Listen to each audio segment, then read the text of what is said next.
Are you ready? Jamie Markley, David Van Camp, and Scott Robbins. We just become best friends. Yep. Making sense of it all. Now I get it. And having some fun. Lighten up, Francis. This is the Markley, Van Camp, and Robbins Show.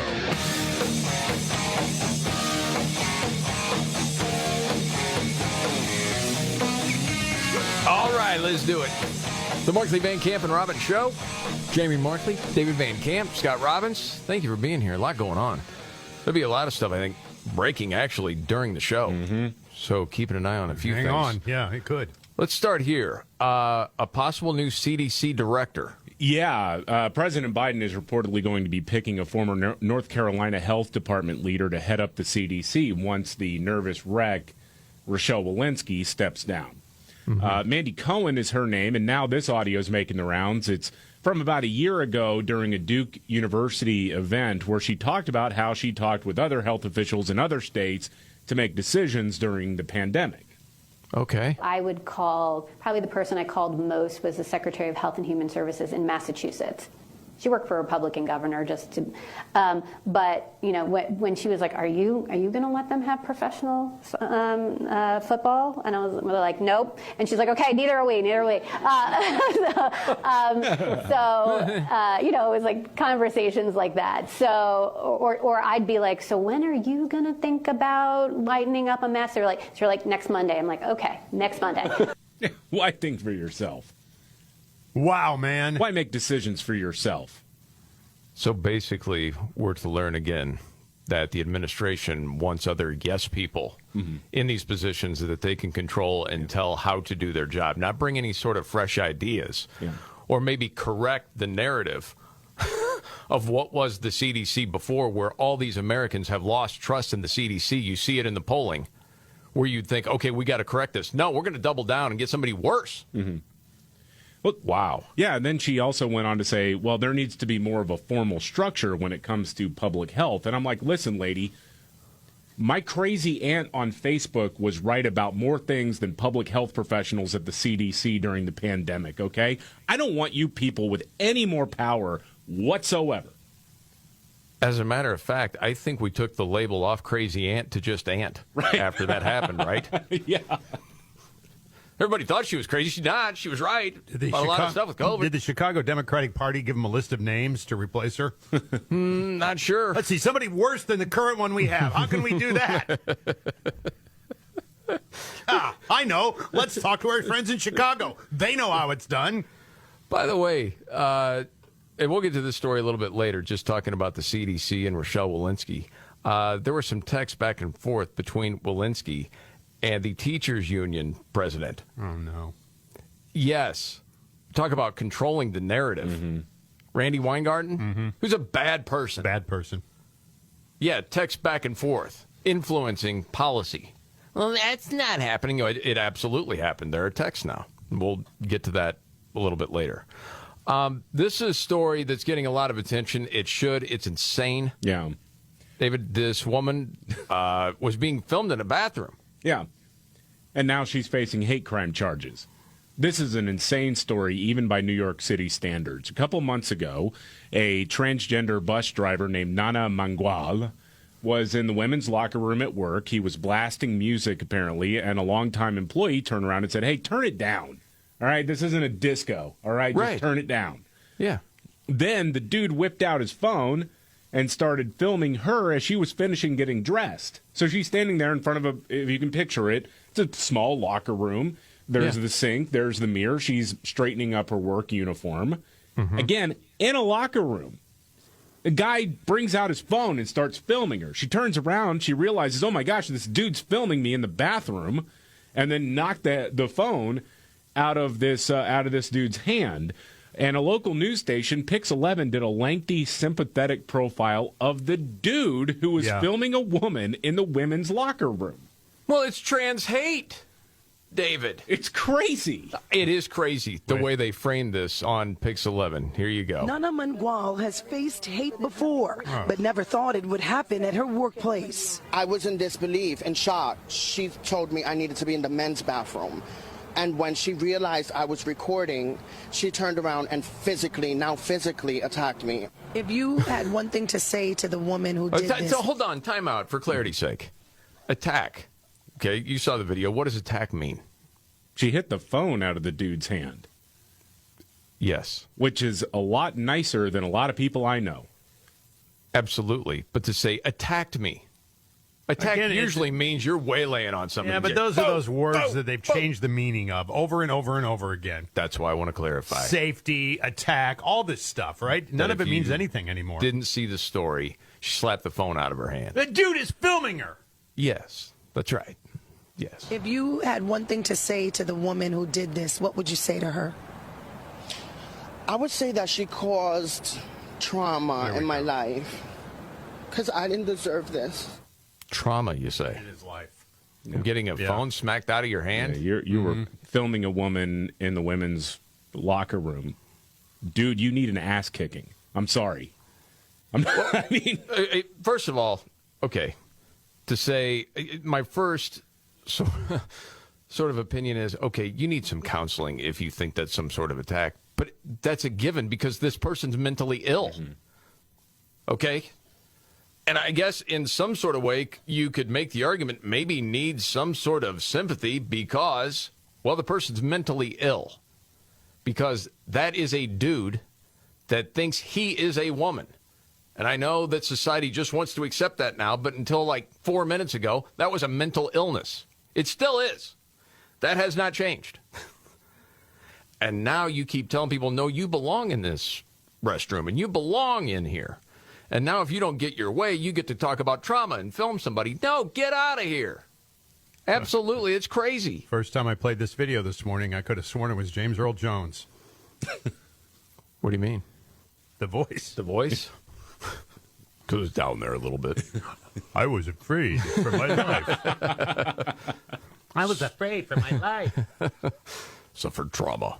Okay, so you have another clip, David. Yeah, listen to how this report... Again, keep in mind, this is a story about a dude filming a woman in the women's locker room and being mad because the woman knocked his phone out of his hand.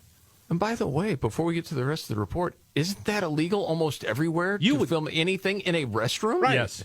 Yes. Holy smokes, man. All right, here's the rest of the report. It wasn't just her love of meeting new people that drove Mangal to her job. I like to drive, and I'm a people's person. It's been a tough road. It was nerve-wracking because I don't really see any transgender bus operators, and I was being discriminated on. How so? On? How so? Or against. What does that mean? Oh, come on. People's person or challenged with the English. Okay, go ahead. How so? How so? Misgendered, being called he when my pronouns are she, her. Since the incident, Mangual has not been able to you have a return to peeper, work. okay? She says she suffers That's a from... dude. Yeah. This is everything that's wrong. Encapsulized. Okay, here you go. Since the incident, Mangual has not been able to return to work. She says she suffers from PTSD and has not received any help from the MTA as far as her medical leave claims. Yeah, she's fighting right now to get workers' comp. Sorry, he's fighting right now to get workers' comp because his phone got slapped out of his hand while he was filming a woman in a women's locker room. And that woman is now facing charges related to a hate crime. This is the upside-down world. Totally. And there's part of me, and this could be wrong, I'm just telling you about a gut feeling I have. We have so many things upside down politically in the country and around the world, right? But holy smokes, it feels like we need to start here because this is insanity with the whole trans activist group and where it's gone in just the last couple of years. It's absolutely crazy. It's got to stop. It's a war on reality. I mean, that used to be like a tongue-in-cheek sort of joke. It is a war on reality. And I don't know if you saw this, the whole controversy with What is a Woman? It's the documentary from Matt Walsh, Daily Wire. And they were going to have this big, preview on Twitter. And you can articulate this better than me because they were going to have its own separate page. Yeah. And then Twitter decided, no, we're not going to do that. And we're not going to allow people to share it. But I guess you, Daily Wire, could show it on your page, but we won't allow anyone else to share it. Mm-hmm. And then Elon Musk says, hey, there were some mistakes made from people at Twitter, and then somebody quit, somebody else got fired at Twitter, and then it was able to be shared. And the next thing you know, it's shared all over the place because Elon Musk actually put it on his Twitter feed, and millions and millions of views of this thing. So it just backfired like crazy from those on the left that wanted to stop it.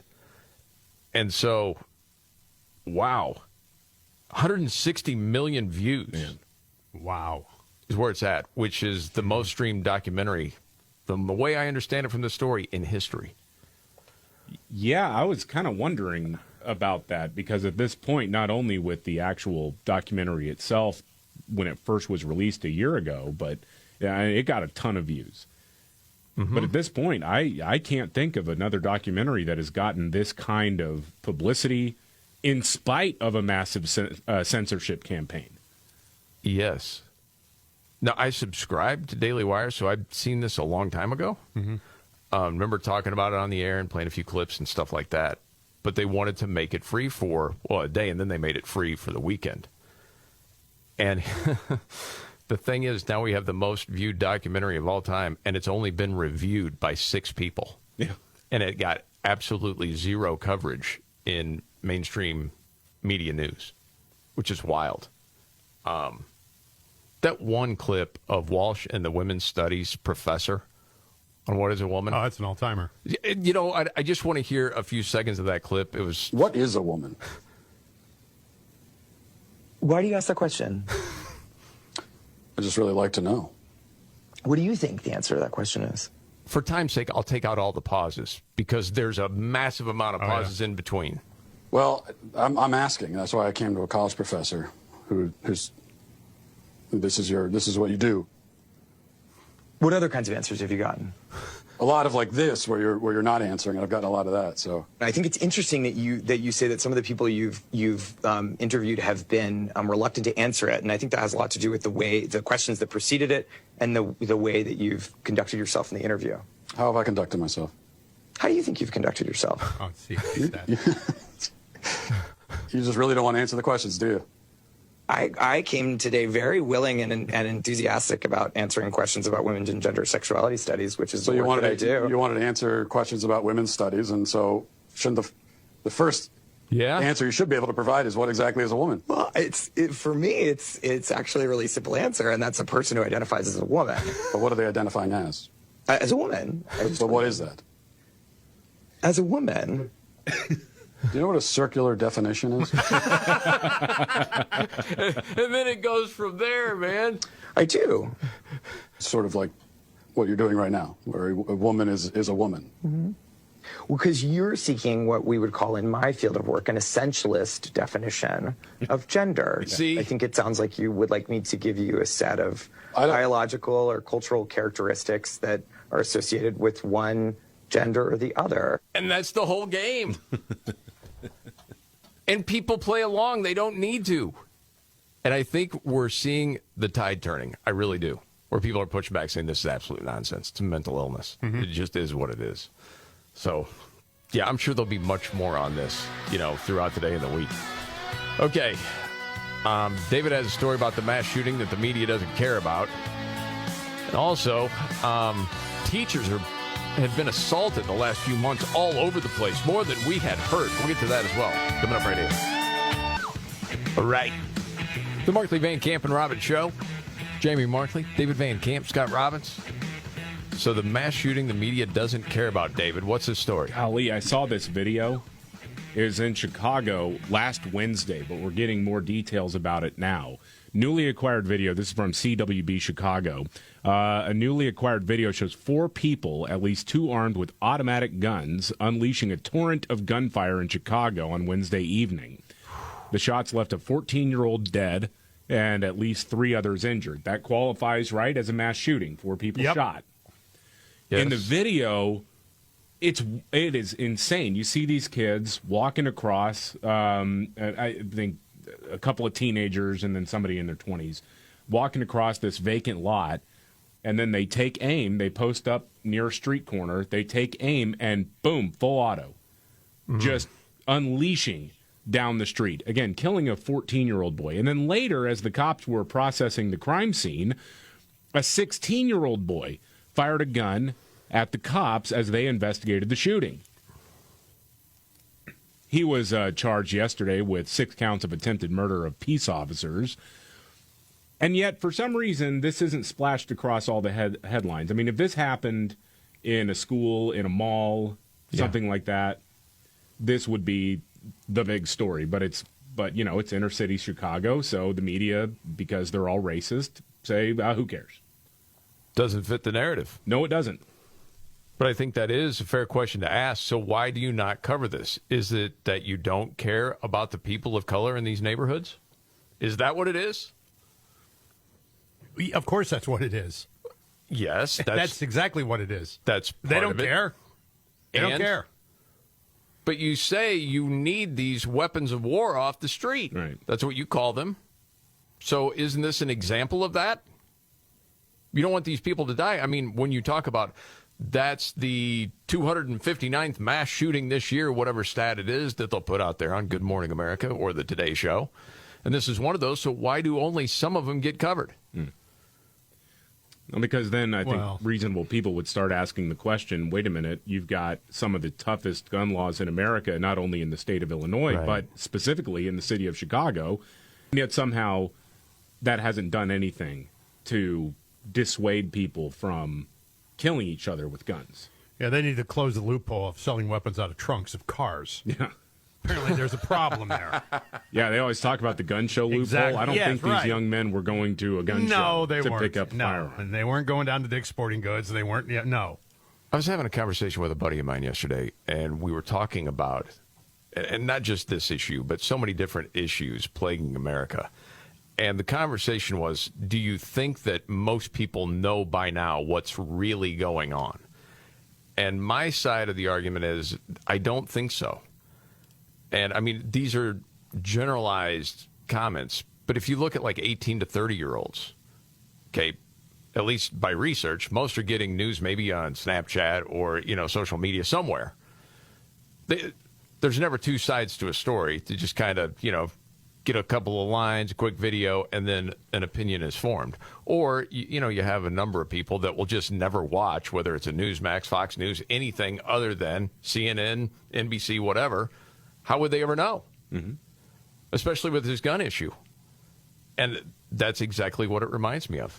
People never do find out. Yep. Yeah. Something I just had to check to see if it trended on Twitter, and it actually was NBA rigged. Because I saw the fourth quarter of the NBA final last night. Yeah. My son and son-in-law were watching it, so we were watching the game. How many phantom fouls could be called? And now the Heat win in Denver, so now, you could extend that series out a little bit. Now, do we know this and have proof? No. But, you go back to that old Lakers-Sacramento Kings game in that fourth quarter. That was an all-timer as far as NBA rigged hashtag goes. So anyway. Okay, violence against teachers. This story, you got to hear this, and much more coming up. Yeah. The Markley, Van Camp, and Robbins Show. I'm Jamie Markley, the Gen Xer. You know the Millennial, David Van Camp, and the Sexy Boomer, Scott Robbins. Yo, man. We've all heard you get what you put up with, right? Seems that way when I get to this story. Very true. Yeah. From the Wall Street Journal that was titled, "There were fists everywhere. Violence against teachers is on the rise." Subheadline, assaults ratchet up since return to in-person learning, adding to broader concerns about safety in school. Violence against garbage men is up. Violence against hardware store workers is up. Everything's up. Are you? Did you just make that up about garbage workers? No, I'm just saying. I believe that's probably true. Oh, okay. Violence is up. Where's that study? I haven't heard that. What's the problem with the garbage people? You're trying to pick up the garbage. I subscribe to Garbage Man Monthly. Okay, so you're just making crap up, saying there's violence everywhere. I'm making it up. What I'm saying is there's an increase in violence. Why wouldn't it be in schools? Yes. Okay. So what are you saying? Hey, teachers, quit your griping. It's everywhere. No, I'm saying let's bring back a little bit of the David Camp baton to the back of the head, and maybe this crap will stop.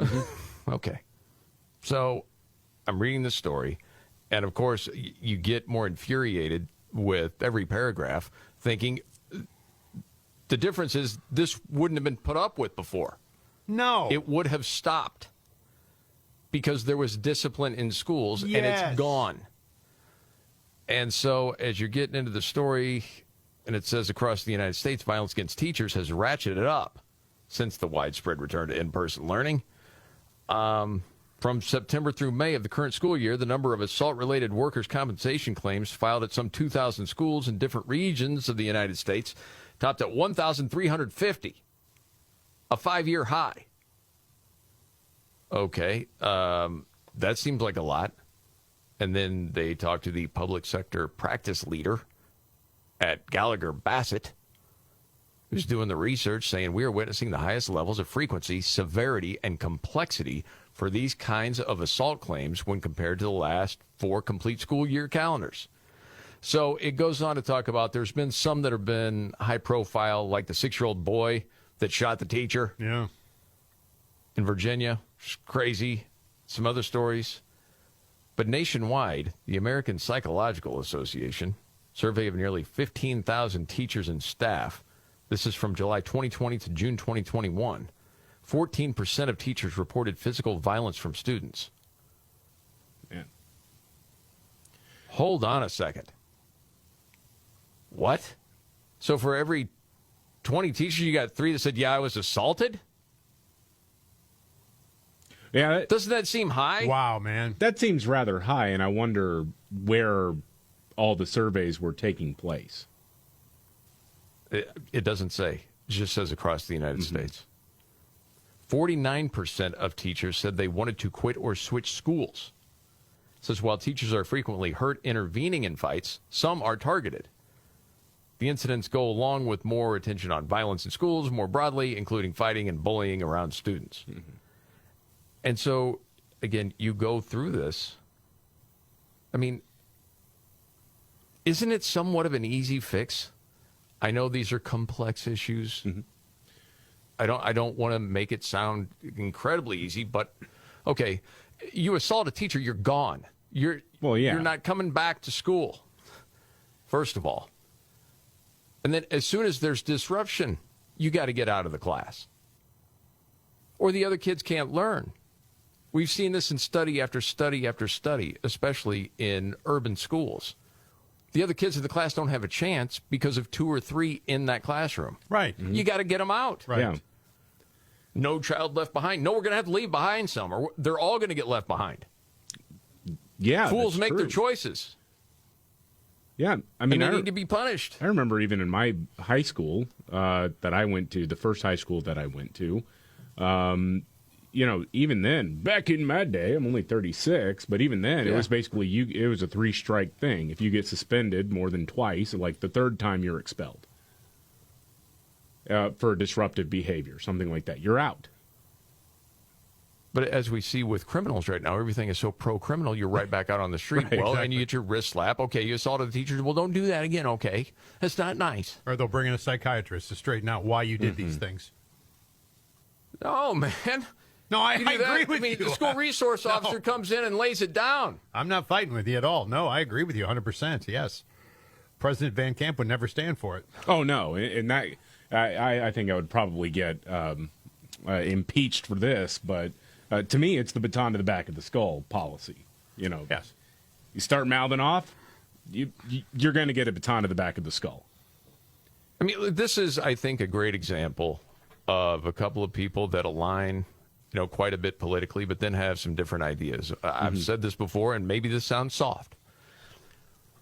I wouldn't go to baton to the back of the skull until a little bit later, because depending on who's wielding that baton, that we're talking about how much damage one could do. Yeah. I'm all for the public caning first, because from every video I've seen of a good caning, boy, you don't want to do that ever again. A lot of times you will learn your lesson from a good old public caning. This is the nature of democracy, right? I'll meet you in the middle, okay? Baton to the lower spine. One good I think whap. I could work with that. I do. I think we could design that baton. It would be sort of a hybrid. Think of the cane baton. Think of the jobs you'd create with caning. There you go. You'd have 10 or 11 caners in every city. And then, you keep They'd be it highly up. skilled and trained. Then you keep it up, and you'll get the baton to the back of the skull. And if you push it even further, it's a 22 to the kneecap. All right? There. All right. Discipline issues solved. Okay. Yeah. What are we going to call the hybrid? A Catan? I don't think you want to call it a Bane. That's too close to the Batman villain. I go with the Catan. Okay. I think this is democracy in action right here. All right. It's that time of the show, going around the room. It may not be the biggest story out there, but it caught your attention. Today, David, what's your story? So, Senator Tim Scott out of South Carolina. Yeah. The left hates him because he's a black man who doesn't go along with the Democrat Party's talking points. He's on The View today being interviewed. This was a weird instance this morning. It is a very weird thing because he's running for president. I said to Robbins. Yeah. I'm like, when are they going to put Tim Scott on? Because they're always talking about, he doesn't know what's right for black America. And all of a sudden, Robbins, just moments later, Tim Scott's on The View. I thought, it was so weird. You said it, and I look up, and there he is on The View. I didn't know he was going to be on. So it's interesting because Anna Navarro chimes in and says, again, basically, you don't understand what race is like in America. Keep in mind, Tim Scott is a black man from the South, came from nothing, and is now a United States Senator running for president. Mm-hmm. And these ladies want to tell him what it's like being black in America. It's remarkable. Billionaires a huge tax cut, and that didn't trickle down to the working people. Well, let's take a look at that. If you want to talk about statistical realities, the statistical reality that we can't even argue with is that African Americans are what, 14, 15% of this country? 13%. And they're 3% of the U.S. Senate. That is a statistical reality. That is only one statistic that in actuality has been improving significantly in the last decade. Let's take a look at the number of African Americans that have served in the Senate in the last 10 years. Mo Cowan from Massachusetts. You have Cory Booker.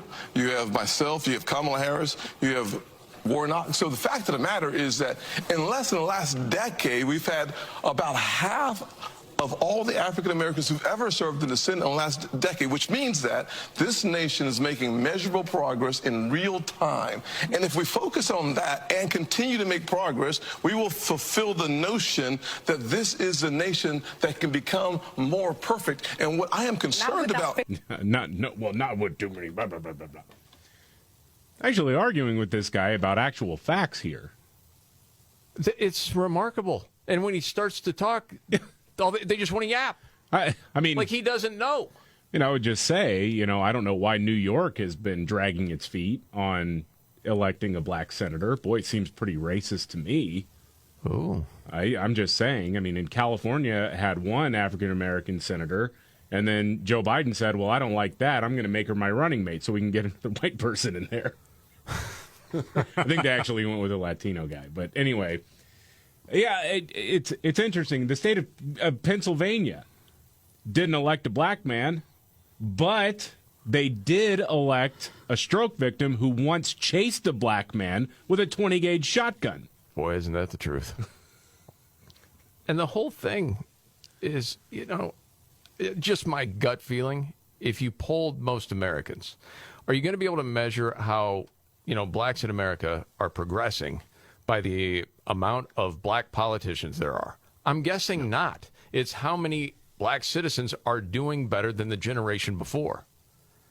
And you can see, look at, say, graduation rates. They're in the toilet. Okay? And I know black conservatives will bring this up, but anybody else, it's racist to bring up, fatherless homes for black teens. Well, that has a huge role in one's life. We know this from I don't know how many different studies. Can't bring it up. But these guys, it's right here. Why only 3%? That means we don't have equality. I thought that was a great point. Well, we got a lot more than we used to. That means we're making progress. Good for you, Tim Scott. Yeah. All right, Scott, what's your story? My story is about the green wieners, the climate change ideology, taking on some sort of weird religious aspect now. We know what happened to a lot of these farmers, the Dutch farmers anyway. They were threatened with all this compulsory problems, and they were going to take away their fertilizer and all this garbage. Right? Take away their land. Yeah, and their land, yeah. Well, now we have a new one. It's Ireland's turn. The government in Ireland is reportedly looking at plans to kill around 200,000 cows to meet their climate targets. Oh, I saw that. Documents mentioned, they provide the details. By the way, this has not yet officially been approved, but they're moving forward on it. The government would put up 200 million euros per 3 years to incentivize farmers to kill 65,000 cattle annually. Now, what that would do to the carcasses isn't mentioned, but certainly they won't be processing them to feed the homeless or anything like that. They're just going to kill all 200,000 cows. Freaking bug eaters. Golly. Well, they control the Davos people who control everything else. Can you imagine that? Incentivizing a farmer to kill his entire herd of cattle, probably pennies on the dollar, too, by the way, when they mention that. What are you going to do? It's a great question. I mean, seriously, what are you going to do? My story today? Yeah. Jonathan Isaac. I can't remember who that is. Do you remember the one player in 2020 NBA that would not take a knee for BLM? Mm-hmm. The black player? Yes. Orlando Magic? Yes. Jonathan Isaac. That was him. Okay. Yes. And then later on, he wouldn't get the vaccine. Oh, wouldn't get the vaccine. Wow. Bad guy. Why does he want to kill people, Jamie?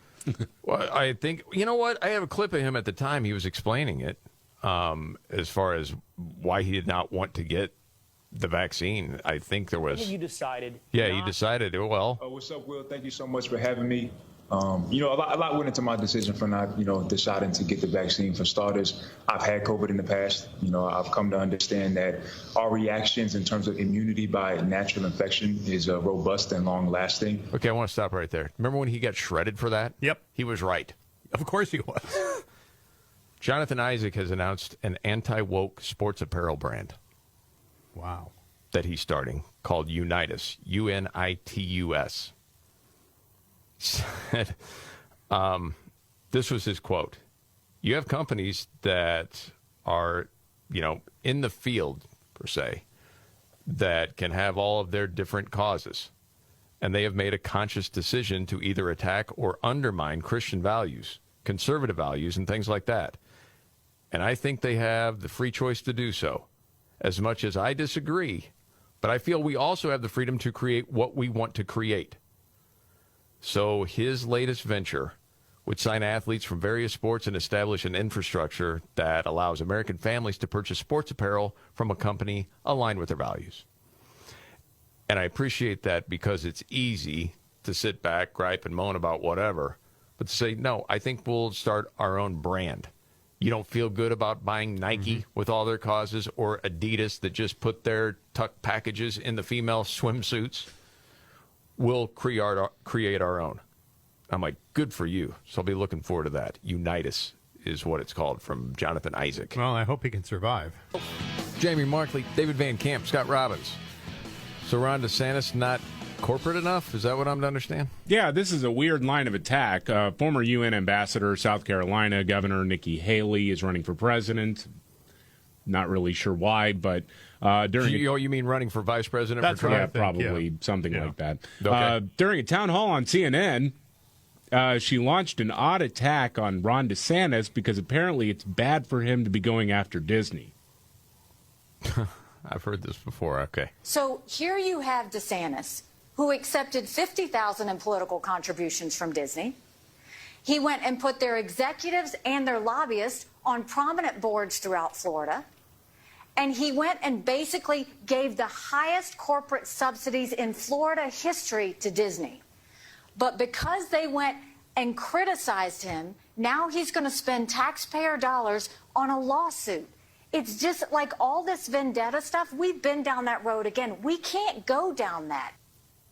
I guess that's one way of putting it. Others would say they got crazy and started making demands, and DeSantis is trying to protect kids so they're not sexualized in school.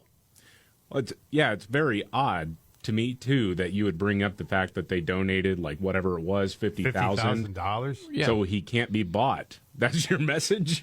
Yeah. Exactly. Like, so it and that's doesn't supposed to be matter bad? that he did all this and there was a nice relationship until they went crazy woke, and then he said no more. Yeah. That's terrible of him. He should treat those corporations better. Isn't he actually a politician that's reflecting the will of the people who elected him? Yeah, but I know that's a novel concept, but I mean, I have the feeling Nikki Haley is part of the old Republican school. And the old Republican school would say, hey, we got to do everything we can for the companies. Bend over and take it. yeah, worked out real well for him. Yep. Proven conservative record. No, it's about the people. This is the Markley, Van Camp, and Robbins Show. Are you ready? Jamie Markley, David Van Camp, and Scott Robbins. We just become best friends. Yep. Making sense of it all. Now I get it. And having The Markley, Van Camp, and Robbins Show. Thank you so much for being here. Jamie Markley, David Van Camp, Scott Robbins. Okay, a few different things going on. Talking about COVID, real quick, and I don't want to spend a ton of time on this, but before I get into the story about the teachers union and about the CDC, I happened to see a tweet from Dr. Robert Malone. Remember, he was much maligned. Oh, yeah. He's crazy. Yeah. And it turns out he was right, of course. He tweeted out the other day, those who predicted some sort of truth and reconciliation process after the COVID crisis response debacles, followed by a return to, quote, normal, have been revealed as naive optimists. Mm-hmm. As for those of us who have been shouting from the backbench that the anointed academics, bureaucrats, pharmaceutical executives, political and financial overlords have all been lying to us again and again and again, we are not to be allowed even any solace by being allowed to say, I told you so. That's how deep the systemic corruption goes. Mm-hmm. Layers upon layers of interlocking liars and their lies. Wow. And he's right. No, of course he's right. To which then I see this story that newly obtained text messages show the heads of both major teachers' unions personally texting then CDC Director Rochelle Walensky as the agency was putting together a specific analysis of reopening schools during COVID. Okay? And remember, the CDC made a key change that allowed schools to stay closed and appease the unions. Mm-hmm. Well, at first, remember, she said, we could reopen without vaccinating teachers. I mean, I could play you the clip. I mean, I'm sure you remember it. On February 11, 2021, Randy Weingarten texted Walensky saying that she heard a leak from the failing New York Times about what was in the CDC's upcoming guidance and expressed concern that it was at odds with their discussion. Hey, you and I talked. Yeah. This isn't what we talked about, Randy Weingarten is saying to Rochelle Walensky. They're running with a full speed ahead angle for reopening schools, Weingarten wrote. She said the Times sent her a copy of the internal draft guidance and said, at any level of community transmission, all schools can provide in-person instruction. Walensky wrote back to Weingarten saying, and then ARGH, ARG. That's pirate lingo. I know it is. The next day, the CDC released guidance that was different. Really? The hell you say? It said all schools have options to provide in-person instruction. That allowed school districts to stay closed while still saying they were following CDC guidelines. Mm-hmm. Quote, middle and high schools in virtual-only instruction unless they can strictly implement all mitigation strategies and have few cases. Weingarten's union then put out a statement praising the guidance and texted the document directly to Walensky with the message, thank you. Uh-huh. Rochelle Walensky responded glowingly saying, this gave me the biggest smile of my week. Thank you, friend. Mm-hmm. All caps on you. Thank you, friend. Weingarten then gently chided the CDC director for not going further to push stricter guidelines that would keep schools closed, saying, well, we'll fuss a little on ventilation, but I am so grateful. Enough with the ventilation, my goodness. Dude, hey, listen, what happened to all that money for ventilation systems in these schools? Where's it at? I keep looking. I keep looking at local news stories, trying to find something about, hey, by the way, this elementary school got a brand new HVAC system. Yes. Thanks to lobbying from teachers' unions. That's exactly what they needed. They needed improved ventilation. That money's gone. But how many schools actually have it? That's a great question. I mean, and if they don't... If we had a real news media... Where'd the freaking money go? Well, there were contracts with the teachers' unions. Golly. I remember that whole ventilation debacle. And people got paid more. Here's $673 billion for ventilation for every grade school and high school in the country to upgrade your HVAC system. Yes. And, of course, the experts at the time knew the entire time that unless there was, something really wrong with the kid, little risk of COVID. It's just such garbage. These people are criminals.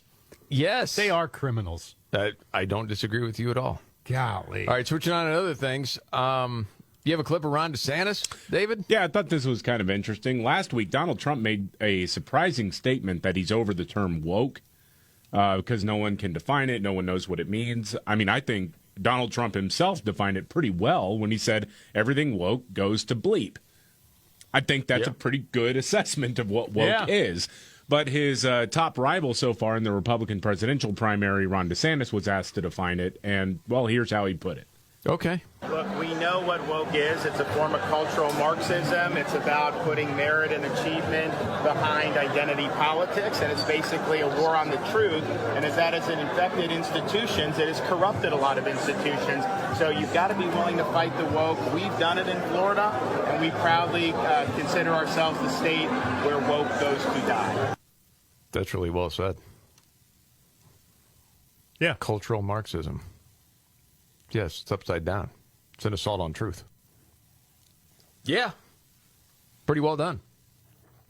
What do you think the polling's going to be like later this week? You think DeSantis is going to make any gains on Trump? Trump's got a big lead right now. Yeah, it depends, because there are murmurings that another indictment against Donald Trump may be coming down this week.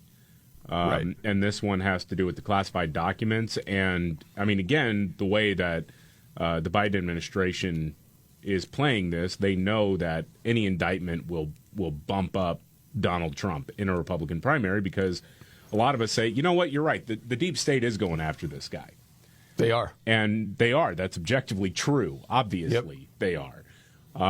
So I think that if another indictment comes down, in the case of Donald Trump himself, his polling will go up. And I think that hurts Ron DeSantis in the horse race. They go a step farther. Do you think that's what the left wants? Yes. Yeah, I do. Absolutely. Absolutely, they do. Yeah, I believe that too. They want Trump to be the nominee. They definitely do. Yes. Careful what you wish for. Why do you say that? Well, I'm just saying. I mean, well, they wanted him to be the nominee in 2016 too. Yeah, exactly. That did backfire. Yeah, talking to friends over the weekend. It's like, hey, if Trump were president, that would be great. I have no problem with that. It's a matter of not, do you think he can win? That's the question you have to ask yourself. Yes. I agree with you.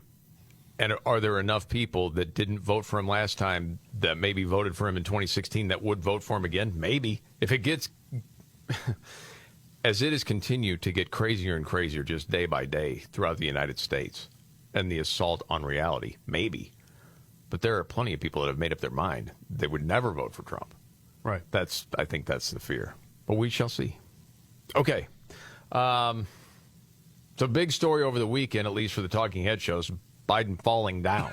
Yeah. Saw that the other day. But apparently no big deal there. Yeah, he took another fall last week at the Air Force Academy graduation, and media was out in full force over the last few days saying it's no big deal. I thought this was hilarious. It's a montage of pundits saying that it's not a problem that our president can't stay upright, because this is not a one-off. This isn't the first time he's fallen. It's not even the first time in the last 30 days that he's fallen. But got a little bit of help here from Tom Elliott at Grabian Media.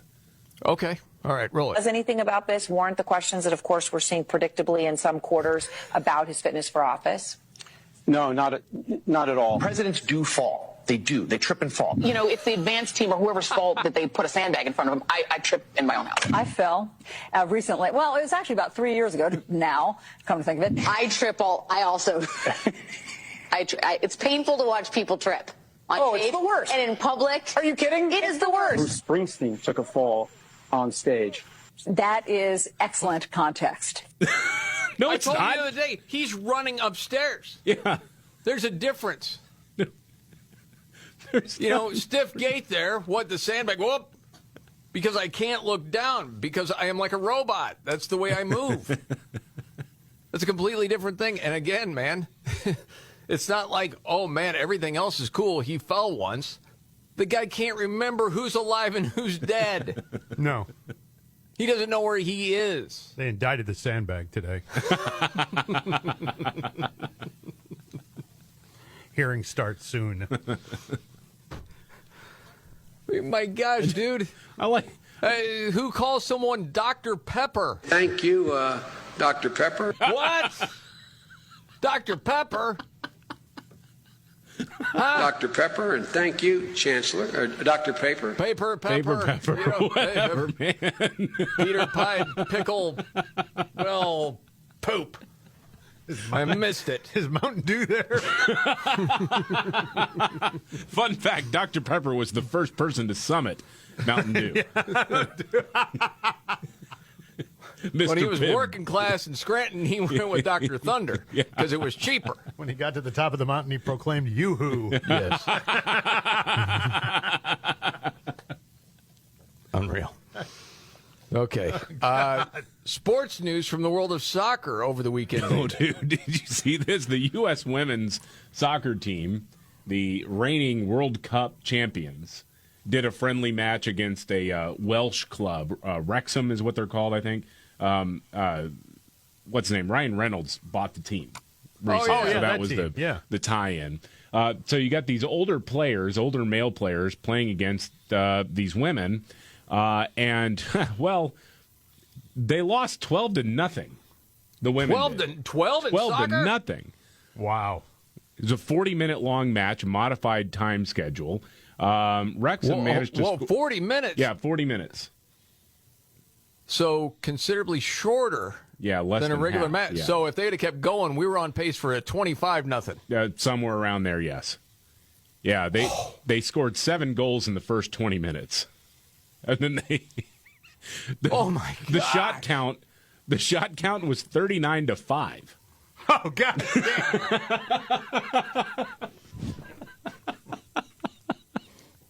Holy smokes! And look at this. Heather O'Reilly did an interview with NBC Sports talking about, this is one of the members of the women's team, and said, hey, look, it doesn't matter. What's the worst that can happen? We're super proud. Like, we're so happy to be here at this event.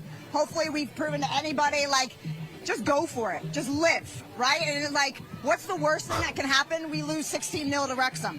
We don't care because we're living, we're being bold, we're being brave, and we're having a lot of fun. Honestly, We're being bold by getting shellacked. You're embarrassing yourself. You gotta do a rematch. Wrexham has to put one leg in a sack.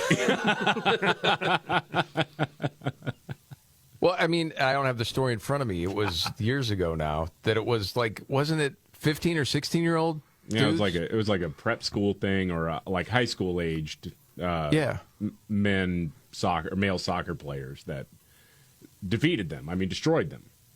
The U.S. women's national team. Yeah. Yes. And again, if you're just looking at the story, yes, well, there are certain advantages males have over females. We all know this. Mm-hmm. But now, because of all the woke insanity, you can really see this for what it is. I mean, that's... Dude, the Price is Right loser sound effect does not do that justice. That's not even close. I don't know. In fairness, she predicted a 16-0 blowout. So 4 points shy of the prediction at 12-0. Well, is that a mercy rule or anything, or that was just the scheduled time? I think that was just the scheduled time. Holy smokes, man. Okay. Thank you for that update. Okay, we got to get to a news report. And how many postal workers were attacked by dogs last year? Closest 2 wins. Next. Oh, yeah. The Markley, Van Camp, and Robbins Show. Jamie Markley, David Van Camp, Scott Robbins. By the way, did you see what happened with China again? Oh, another close call, another harassment campaign, yeah. Yes. Lloyd Austin, Secretary of Defense, is now saying the U.S. won't stand for China's bullying. Yeah, right. It looks like you are, actually. Yeah. It just happened last week. It happened again. This time at sea. And, you know, I see this story from Daily Wire, and I couldn't help but think of it when I was seeing the coverage of this morning, that CIA Director William Burns had made a covert trip to China in May in this effort to open up communications with Chinese intelligence leaders. This is all after the whole spy balloon that just floated across the United States. So a source told the Financial Times that the CIA director's trip was for the purpose of meeting with intelligence officials, and that he did not have any diplomatic engagements while there. Okay. It goes on to say, President Biden has been seeking a thaw in the relationship between U.S. and China since that spy balloon was shot down in February. Last month, Chinese top diplomat Wang Yi met with White House National Security Advisor Jake Sullivan in Vienna for several hours. Oh, great. We got Jake Sullivan on the... That's good, yeah. He's going to strike fear into the heart of, I don't know, nobody. Sternly worded letter is his specialty. Yeah, I'm guessing old Wang Yi was not too intimidated by Jake Sullivan. Just a guess. I think any relative of Wang would not be intimidated by Jake Sullivan. Wang was not trembling. And then it says tensions remain as China snubbed the Biden administration last weekend, rejecting a request from the Pentagon for a meeting between the top military officials of Washington and Beijing. Now, prior to Burns' trip, the top senior official to visit China from the Biden administration occurred in July 21. That was Deputy Secretary of State Wendy Sherman. Remember, Blinken, he was going to visit China in February, but then was called off because of the spy balloon. Wow. China just keeps poking the bear. And we just take it because they know we will. Well, they're in the what are you going to do about it phase. Say what you want about Trump. This would not be flying. I can't see it. Well, no. By the way, the CIA director is also under fire after those newly disclosed records show that Jeffrey Epstein scheduled meetings with him in the years after he was a child sex offender. A lot of meetings. People are like, what was that all about? Well, yeah, I mean, what purpose would you have meeting with this guy? I mean, remember, it's Covering not up crap. It's not rocket science. They're bad people, and they want to diddle your kids. Oh, boy. Does come back to that, doesn't it? Okay. Moving on. Oh, answer the question. How many postal workers were attacked by dogs last year? Guess, anybody? Closest 2 wins. 400. I'll say 1,020. 5,300. Wow. Which is actually down from 2021. California and Texas, top two states again. Houston, city with the most. Your hometown, David. Yeah. You know how to train dogs. Help them out there. This is the Markley, Van Camp, and Robbins show. Okay, biggest story of the day, David? Biggest story of the day, a lot of things popping as usual. I think, to me, it's the breaking news that Representative James Comer has come out with, basically saying he's not getting what he wants out of the bribery investigation from the FBI, so they're going to proceed with contempt of Congress proceedings. Which will mean what in the end? Nothing, but it'll feel good while it's happening. Okay. We're going to probably have some more whistleblowers, too, I'm guessing. I don't mean that as a joke. I really do believe that. I think there are good people that want the truth to get out there. Yeah. You know, and it used to be whistleblowers would be protected. Now, not quite so sure. And, man, remember James Comey saying no one else can be president but Joe Biden? Are you joking? Coming up. All right. The Markley, Van Camp, and Robbins show. I'm Jamie Markley. That's David Van Camp. There's Scott Robbins. No one else can be president but Joe Biden, says who? James Comey. Not James Comer, James Comey, formerly of the FBI. Yeah, James Comer, actually a representative who's wanting a whistleblower document that alleges a bribery scheme from then Vice President Joe Biden. Apparently, he has not gotten the unclassified documents from the FBI, so they are going to move forward with contempt of Congress charges against FBI Director Christopher Wray. In the end, what's going to happen? Nothing. But, hey, we'll see. Didn't Wray indicate at some point in all of this that he was going to cooperate and then just didn't do it? Yeah, so I think the quibble right now is over redactions that are in the documents that have been handed over. Okay. And so he's saying, and I think James Comer probably has actually seen the actual document or knows exactly what's in it and was, what do they always tell lawyers, right? You never ask a question you don't know the answer to. And I think he knows what the answer is exactly, and now he's going to try to hold feet to the fire to get the full declassification of whatever whistleblower document is in existence. So I would guess this redaction leaves it to the point where there's like 8 words in the entire thing. Could be, yeah. Yeah. So we'll see.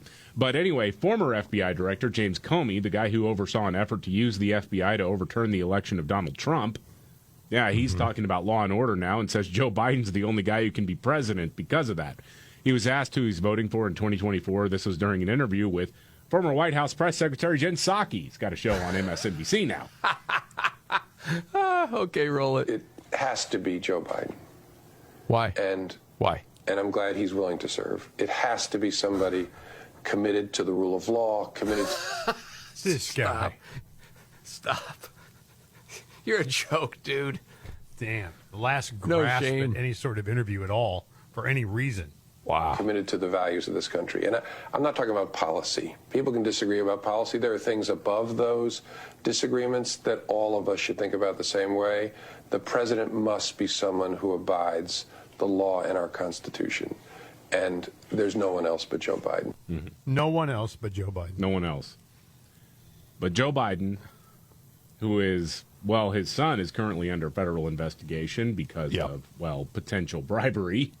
That he was involved in. That he was involved in, that Joe Yeah. was involved in, yeah. Yes. You know what that really is? And I mean this in all sincerity, whether it's Trump or DeSantis who winds up running, and if either one of those guys wins, I truly believe that the house of cards that has been built by people like James Comey and the people who are acting so irresponsibly under the Trump administration, it's all coming down.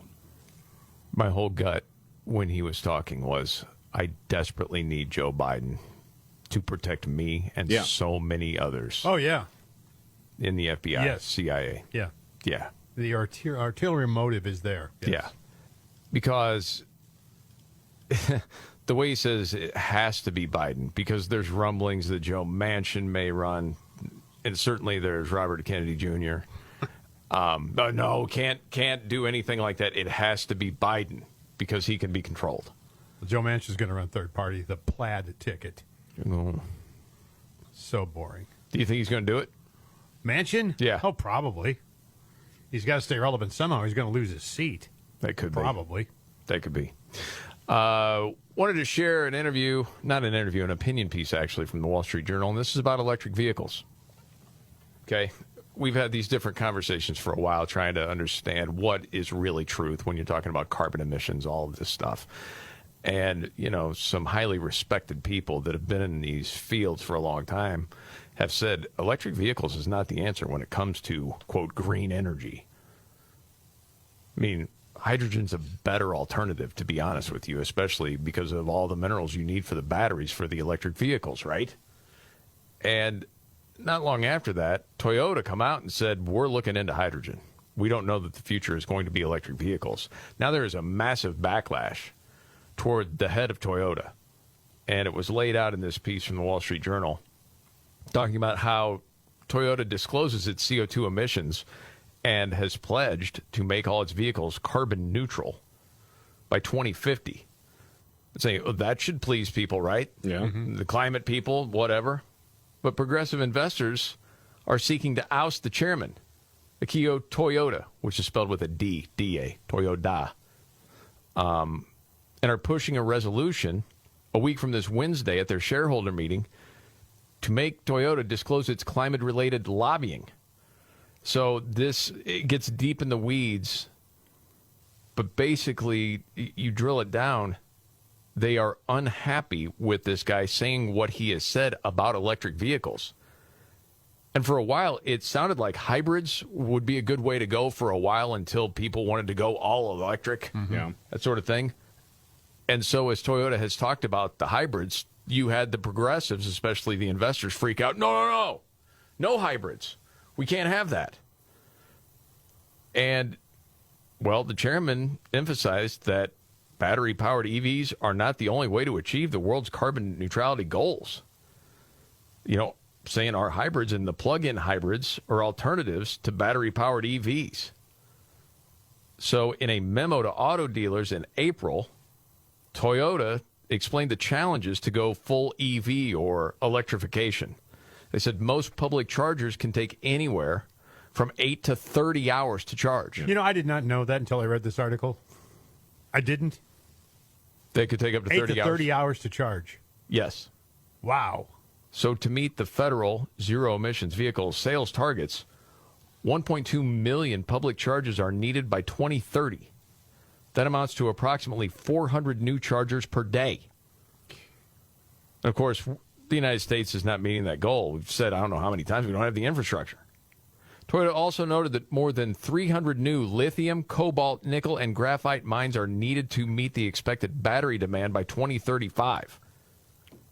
And that could take decades to develop. It's quoted saying the amount of raw materials in one long-range battery electric vehicle could instead be used to make 6 plug-in hybrid electric vehicles or 90 hybrid electric vehicles. Yeah. So if you are really a person that is concerned about climate, you would say, well, that sounds like a better way to go than the hybrid, right? Right. Yeah. Of course, because it also says the overall carbon reduction of those 90 hybrids over their lifetimes is 37 times as much as a single battery electric vehicle.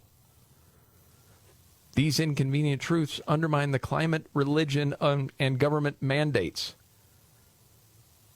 I mean, in the end, I don't know what your takeaway is. Mine is, okay, so it's all the people that have the money invested are pissed. Right. Because it's not really about the climate. No, it's not about the environment. It's not even about fuel efficiency, because if it was, they would be begging Toyota to go preach their gospel to every other car manufacturer on the planet. Yes. I mean, look, for all the people who want to rage against Toyota for not going all in on this electric vehicle fad, I'm just like, dude, they got to be the #1 car brand in the world for a reason. And it's because they build machines that don't die and they know what they're doing. I mean, that's it. Well, and the green weenie crowd, as Scott would call them, used to love them. Yeah. The Prius. Oh, yeah. Right. But now bad. It doesn't make much sense. But in the end of the op-ed, it just says, Mr. Toyota deserves support for speaking the truth about electric vehicles, and it's a shame he's the only auto leader with the courage to do it. Yeah, totally agree. I like the fact there's a Mr. Toyota. Yeah. There should be like a Mr. Ford or Mr. Chevy or whatever. There used to be a Mr. Ford. There used to be, but not any. Yeah. But you feel good about that. I do. Well, he's right. I mean, we've often said this. I mean, what if you buy one and you get on the Kansas Turnpike for 3 hours? And, I mean, what are you going to do? Well, it says in the piece, too, and it's worth a read, is that is the nice thing about the hybrids. If you were thinking about going that way, I'm really not even thinking about going that way, but if you were, as you've talked about many times, you're going to go across 3 states. Is it going to last? I don't know. Well, if it's a hybrid, then the gas engine kicks in. Exactly. Boom, you're okay. Which totally makes sense to me, if you're so inclined. Yes. Agree. All right, another story out there. Tread lightly. Guys are starting to wear maxi pads. On their foreheads? Well, yeah, because they're calling themselves women now, right? No, see, that's what I thought when I first saw the piece. I'm like, oh, my gosh. We're going pretend that far because you've seen the crazy online videos, social media about, guys that identify as women and they feel these ghost cramps or whatever. Yeah. Oh, it hurts so bad. You're not having a period, dude. No, it's your wound healing. Oh, God. Oh, boy. Jeez. No, it has nothing to do with that, actually. It just has to do with the swamp action in the summertime for some dudes down there. You know what I'm saying? Get sweaty. I am familiar with the so-called swamp action. Yes. This is what they're using? Yes. You can't keep it dry. And so... Oh, daddy. Yeah, the maxi pad seems to do the trick, apparently. And then there's different names for it that I don't need to get into. Well, I want to hear the name. I've heard man ponds before. Well, what you're dealing with, the swamp, we've all heard that term, right? the gooch grease. Oh my! We'll just stop there. Apparently, people on Twitter didn't understand why gooch grease was trending this weekend. Looked it up, and then they're like, "Oh, I didn't even know." Golly, didn't need to know that, really. Sorry, but your Toyota hybrid is running low on gooch grease right now. I think you can get it at Target. Oh, we got to go over the stats from Chicago this weekend. That and much more coming up. The Markley, Van Camp, and Robbins Show. Jamie Markley, David Van Camp, Scott Robbins. Okay, David, what's the update from Chicago? Oh, man. So we talked about it last week, how Memorial Day weekend, it was just a horrible scene of carnage that happened in the city of Chicago. Despite the state's investment in yellow vest peacekeepers, the anti-violence program that didn't really work, and in fact, one of the peacekeepers brutally assaulted somebody and stole their phone. Now, it's like much of a peacekeeper to me. Yeah. He was pushed, okay? It was phone equity is what it was. Yes. That's right. Man, I mean, so the stats so far right now, 10 murdered, 52 shot as of yesterday evening in the city of Chicago. And the idiot communist new mayor there, Brandon Johnson, what did he say after a bloody and horrific Memorial Day weekend? Came out and said, well, it's about disinvestment in communities and blah, blah, blah, all this stuff. No, you need to start telling the Chicago Police Department to crack skulls. Always about and not once having people enough are money arrested, keep them in jail. Yes. It's crazy, man. Yeah. I just saw up on the news monitor in Baltimore that gangs are targeting schools to shoot people. And the amount of kids that just don't show up to school is like 58%. Yeah, 58%. And you know what we hear from our government? Oh, number one thing we're worried about is white supremacy. Right. Yeah, that's actually not what's been killing most people in this country. No, not at all. But again, you'll hear all of this stuff about guns. Got to get rid of guns. But as far as people in possession of guns illegally, they won't crack down. Why? Because it doesn't fit a narrative. It's so frustrating to watch it. You feel awful for people in these situations and the people that are stuck in these neighborhoods. Anytime they do go out and interview, and we talk about it all the time, it's some old lady that just wants peace and harmony in her neighborhood. She's not going to get it. And it's the people that are in charge of that city that are to blame. They won't take the steps necessary to make someone like that safe. Or her kids, grandkids, whatever. It's just terrible. On a lighter note, saw this.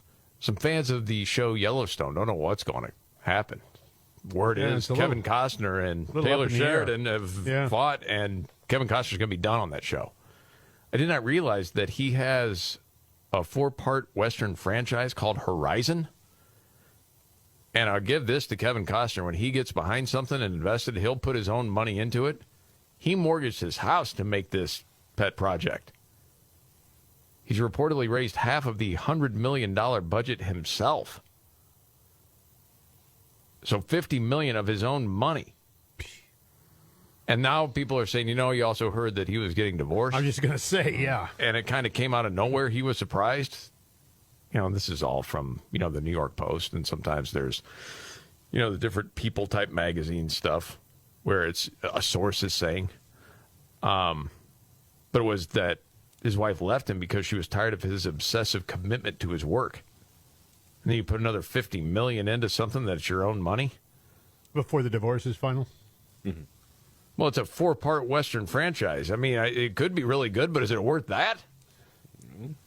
Got to hide your money that somewhere. Right, exactly. Yeah. He's like, I had $300 million, only have $250 million now. Hey, pour out. Well, and when the story came out about, raising the money and putting, mortgaging his home, he said, I did it without a thought. It has thrown my accountant into an effing conniption fit. But it's my life, and I believe in the idea and in the story. Okay. So there you go. Wow. I did see a nice story of a dad that did something kind of cool. This dad in Tennessee has made the rounds. He's got dreadlocks. He's let his hair grow out for 9 years. I mean, maybe dreadlocks isn't your thing, Scott. No, I couldn't let my hair grow out in 9 years to look exactly just the way it does now. But if you could have a certain look with your hair, you'd do it. I wouldn't do dreads, no. You'd do something else. Oh, yeah. Sure. Perm. Okay. Yeah, you permed it before. I did. Didn't your mom perm your hair? She did. Yeah. I didn't know it was Mom. Oh, yeah. Were you satisfied with it? Sure. Good. Yeah. Well, this dude, his 11-year-old daughter, found out she's fighting cancer. So to join her, he shaved it all off. Oh. Wow. 9 years he put in. That's pretty cool, though. Yeah, that's a nice thing. Now, would you have cut the perm if your daughter had cancer? Well, of course I would have. Okay, just checking, because you've said on the show before, hey, man, I loved my hair when I had it. I may not have given up the puka shell necklace, but hair. Do we have any old perm pictures? We need those. We need them now. This is the Markley, Van Camp, and Robbins Show. Are you ready? Jamie Markley, David Van Camp, and Scott Robbins. We just become best friends. Yep. Making sense of it all. Now I get it. And having some fun. Lighten up, Francis. Jamie Markley, David Van Camp, Scott Robbins, and Van Camp's got a piece of audio we'll get to in the next 10 minutes I can't wait for. Yeah, really. That is Senator Tim Scott telling Sonny Hostin something on The View? Yeah. Basically saying that she really degrades the African-American community in this country by suggesting that they're hopeless. Yep. Oh, I can't wait to get to that. She does it every day. Yep. Before we get there, you have another piece of audio. Yeah. This was from Friday. Yeah, on Friday, White House Press Secretary Karine Jean-Pierre wore an orange top to support what the left calls common sense gun control. Is that what that meant? Yeah. Are you serious? Yeah, I forget what activist group actually put that out there that they were going to be doing that. But, yeah, apparently it was a Wear Orange Day. Oh, I didn't know that. That was Friday? Yeah. I wore my Orioles hat. And your Pride shirt. Yes. Gosh dang it. I think you did wear your Astros hat, which would have been suffice. It was the old orange Yeah, one. I got the orange one, but... Yeah. It'd be fine. Yeah.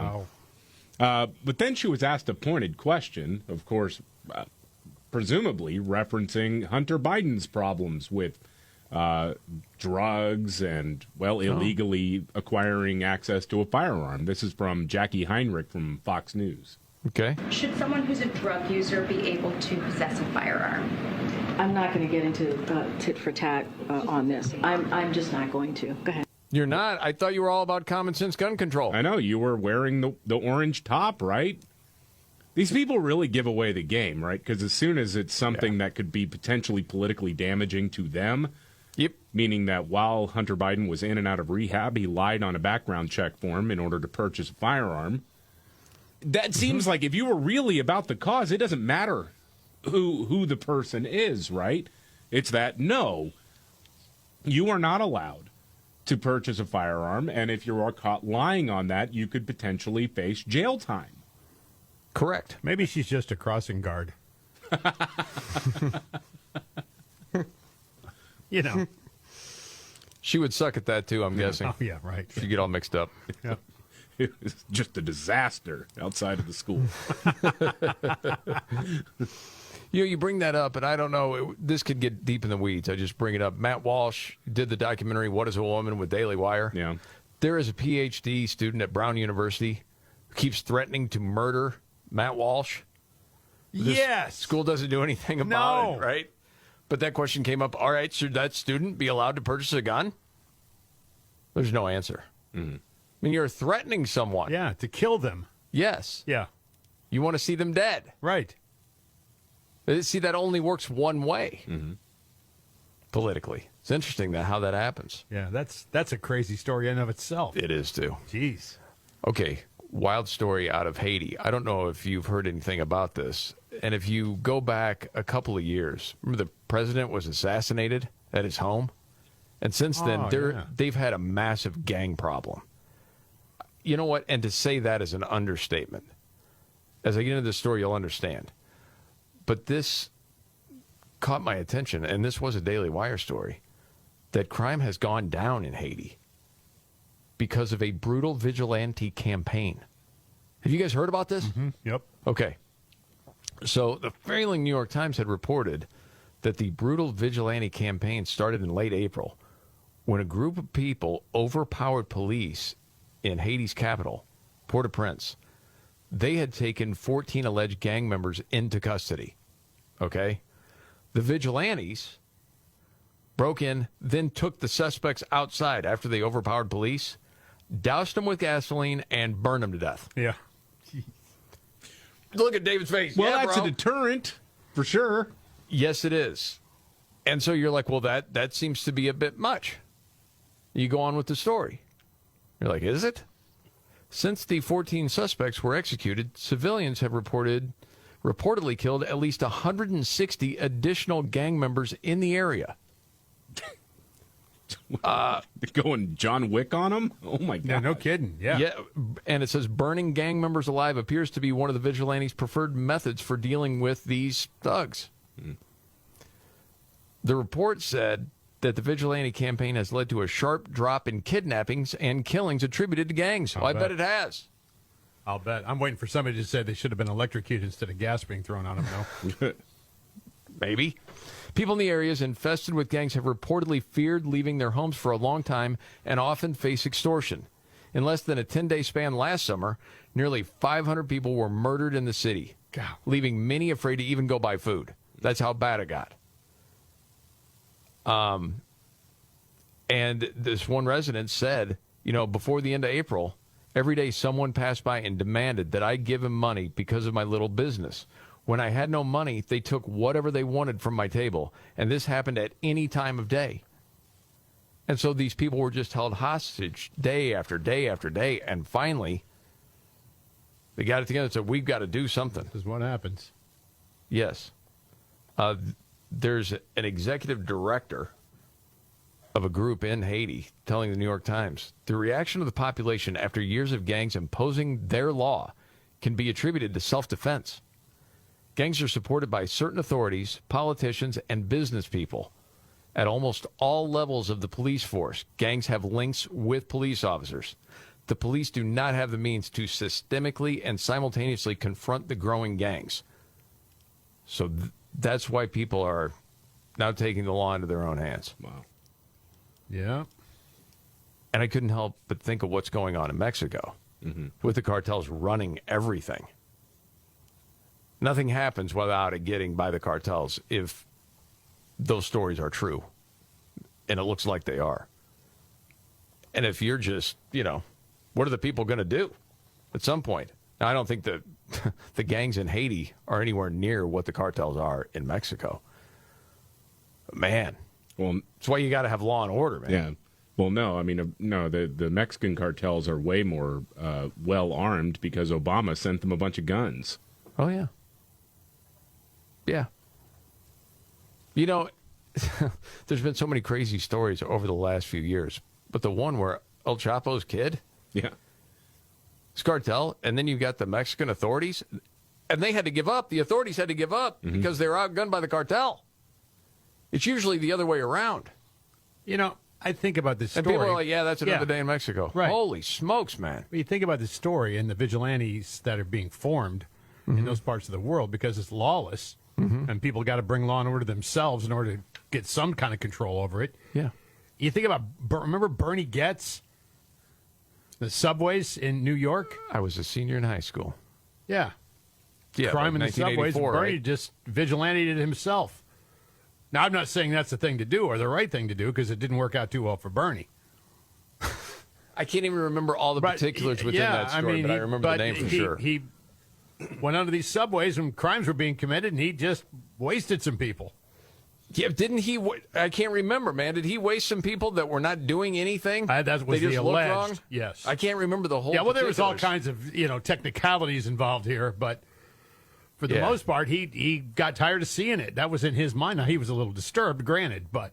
Sorry, I don't have much recollection of it. I was listening to a lot of Maiden records and Rat and Motley and stuff like that. I was reading about Bernie Gates, and you were having more fun than me. You do wonder, what the analog of that eventually will be in some cities in the United States. I mean, I don't know if you saw the story over the weekend that in some subway stations in New York, they're now constructing barricades along the subway tracks. And what the city said was because people keep falling on the tracks. No. People are being pushed onto the tracks.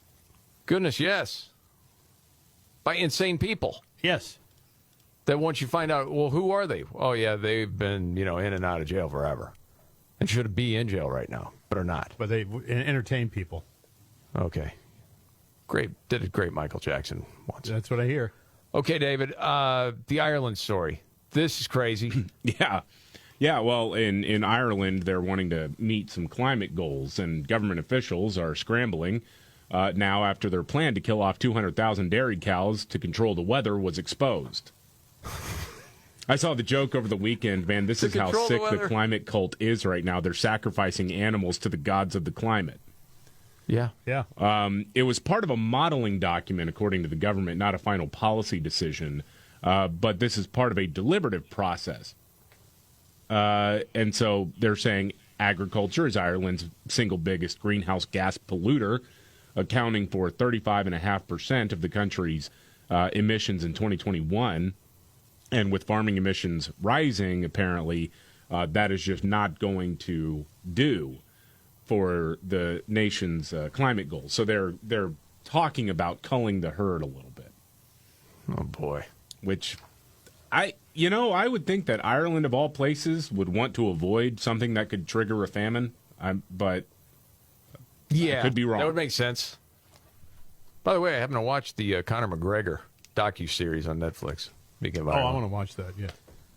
You know what? For my wife that's she's not a big MMA person, she said it was very enjoyable. Huh.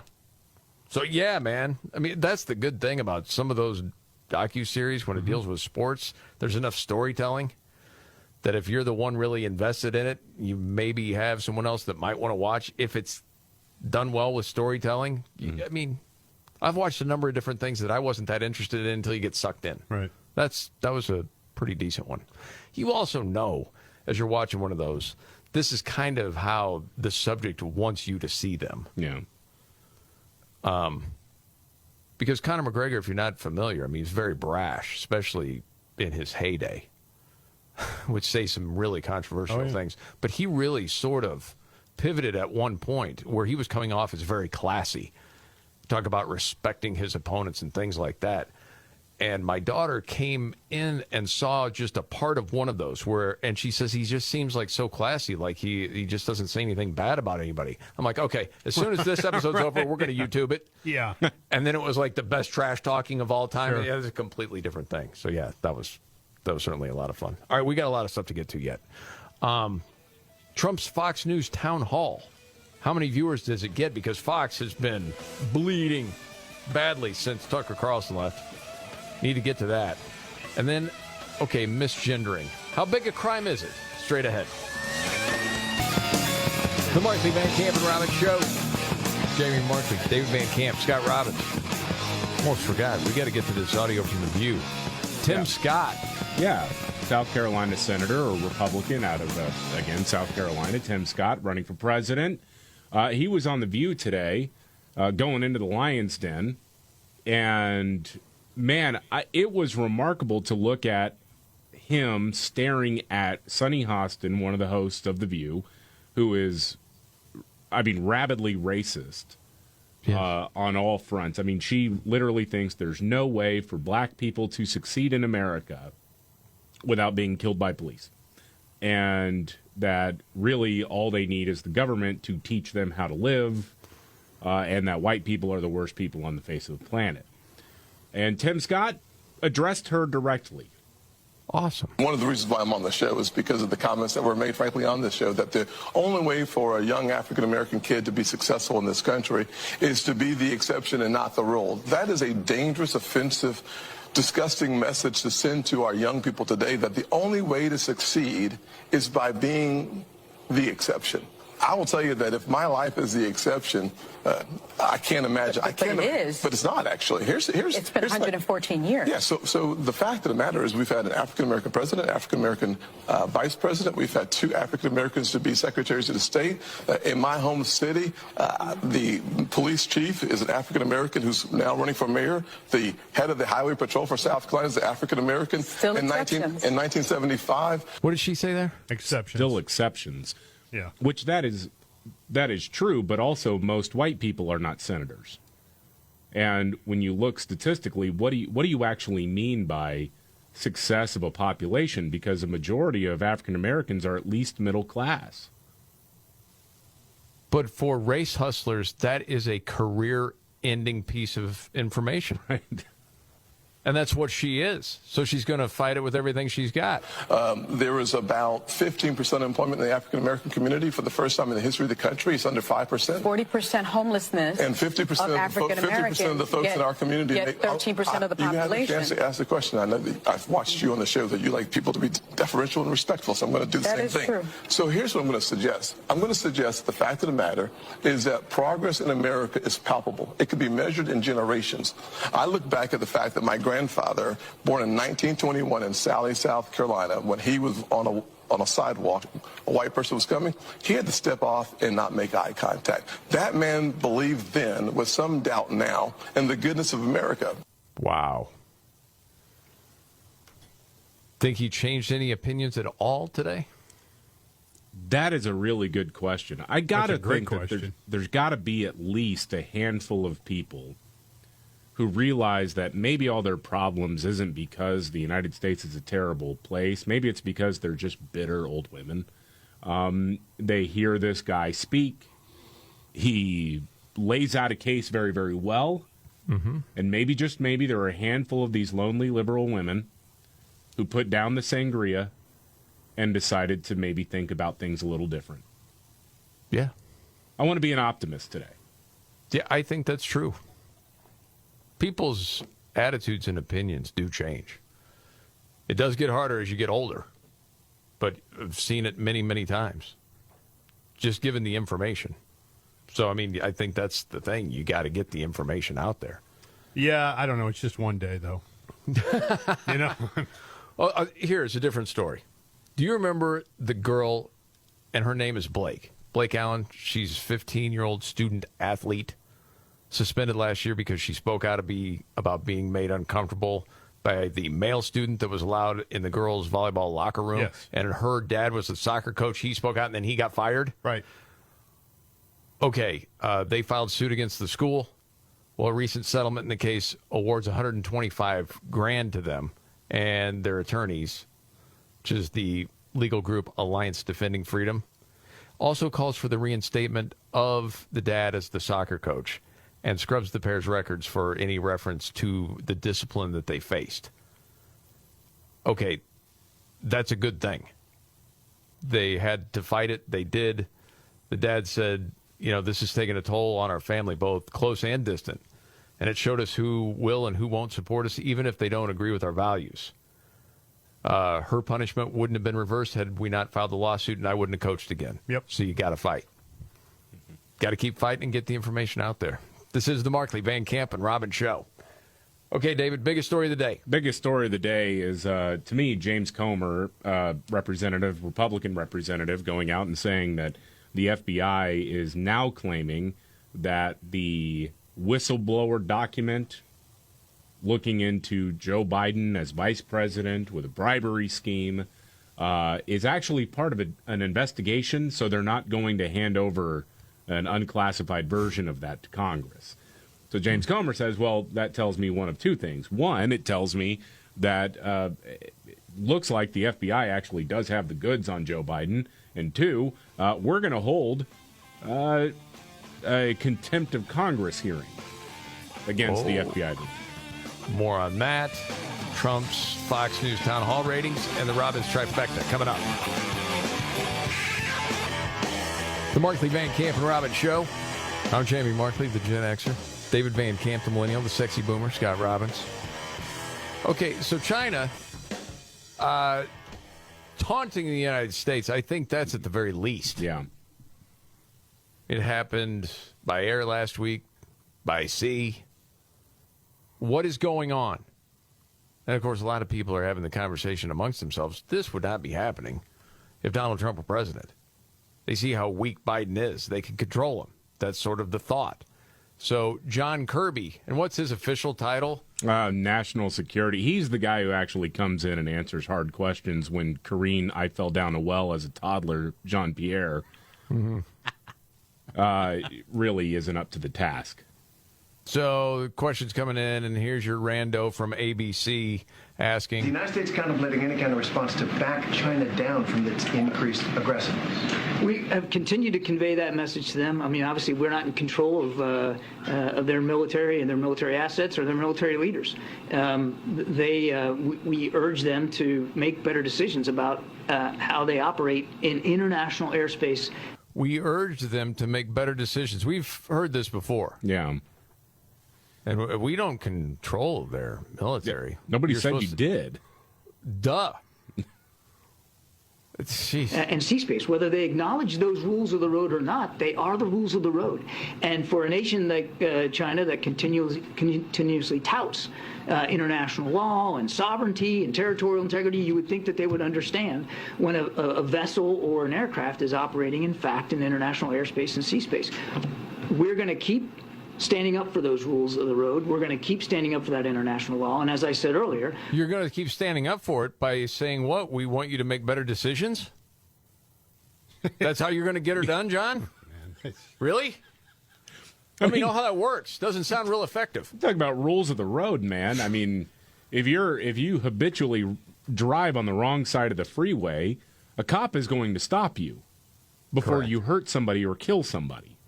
Well, okay, to be fair, last week, all right, I was going down the wrong way.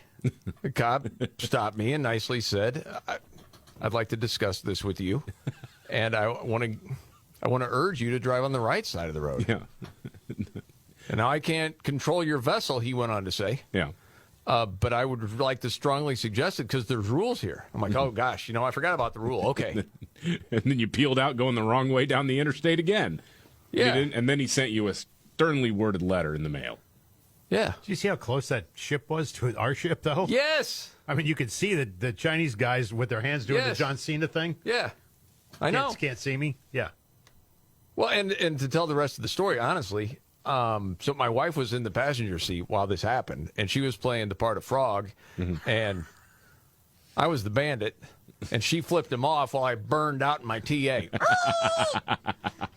It was freaking glorious. Anyway, back to you, John Kirby. We're going to keep flying. We're going to keep sailing. We're going to keep operating where international law allows us to. It's an important concept.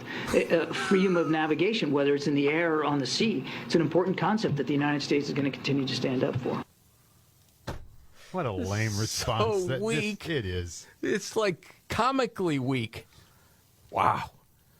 Okay. David, you have the numbers on Trump's Fox News town hall last week with Sean Hannity. Yeah, I thought this was kind of interesting. More people tuned into the CNN one than they did to the Fox News town hall. You're joking me. No. Yeah, so I can understand that. How? Because you had no idea what was going to happen on the CNN one. I mean, anything could erupt from that one. Okay. I mean, dude, the entertainment value on CNN is far that of Sean Hannity sitting down with him. Because it's going to be adversarial. Contentious and adversarial, yes. I understand, but I'm also thinking there were so many people that watch CNN. I know that's very few, or the people that do watch were like, we don't want this on our network. How could you do this? They hate watch, though. Yeah. Okay. They just do. Yeah. And I have a different theory on this, and it's not so much the content value, but so CNN actually had higher numbers by about 500,000 viewers overall. And I also do wonder how much of that is the Tucker Carlson effect, by which I mean it just wasn't as well advertised, because if you have people who are not watching in the evenings, they didn't see the promos. It may not be a straight-up boycott, but they're just kind of not really interested in watching Hannity or Ingram or anybody else who's filling in. They just may not be interested right now in tuning into that, so they didn't know it was even happening. All right. Great point, dude. Honestly, last week, I forget what day it came up it was happening. I didn't know it was happening until that time because, as we talked about last week, I'm not a viewer in the evening the way I used to be. So I think there's something to that. Isn't there some numbers, though, with the Trump town halls on Fox, because they used to get a lot more viewers. They have steadily declined. Yeah. I think because you kind of know what you're going to get, especially if it's Hannity, and that speaks to Scott's point. If it's Hannity interviewing him, it's two friends who are talking, and you're not necessarily going to get these outbursts or confrontation, which is where Trump is so good. Mm-hmm. Yes. If it's a love fest, it's not very good with Trump. Yeah. Point well taken. Now, if it was the Trump DeSantis co-town hall, yeah, that would get like 10 million. That would get a lot of people to watch. Oh, yeah, definitely. Yeah. No doubt about that. All right, Robin, you ready for your big three? Let's go. Okay, roll it out. Are you ready? 1, 2, buckle my shoe on. It's the three most important news stories of the day. I hit the trifecta. Well, at least according to Scott Robbins. It's the trifecta on the Markley, Van Camp, and Robbins Show. Right around this time every day, Scott Robbins trifecta. His top three stories, helped by his hero. I'm Casey Kasem. Hey, buddy. Have a good weekend? Yes. Did you? Yes. Good. I'm ready. All right. 3. Number 3, you're telling me that there's some info on the benefits of lockdowns during COVID. Well, lockdown saved as few as 1,700 lives in England and Wales in the spring of 2020. This according to a new study, landmark study, which concludes the benefits of the policy were, quote, a drop in the bucket compared to the staggering collateral costs. Scientists from Johns Hopkins University and Lund University examined 20,000 studies on measures taken to protect you and me against COVID around the world. The findings suggest that lockdowns in response to the pandemic, where compared less strict policies adopted by states like countries like Sweden, prevented as few as 1,700 deaths. In average week, there are around 11,000 deaths in England and Wales. The report authors said their findings shared that draconian measures had a negligible impact on COVID mortality and were a policy failure of gigantic proportions. Yeah. That doesn't mean they wouldn't jump right on it again should it come up. However, they're saying collateral damage was much worse than anything they could have done in terms of lockdowns. Before we move on, you mind I ask you a quick question? What's that? Can you remember anything good coming out of that time? The lockdowns? You know, that is an interesting question because I remember talking about this beforehand. We were talking about what positive impact might this have, right, moving forward.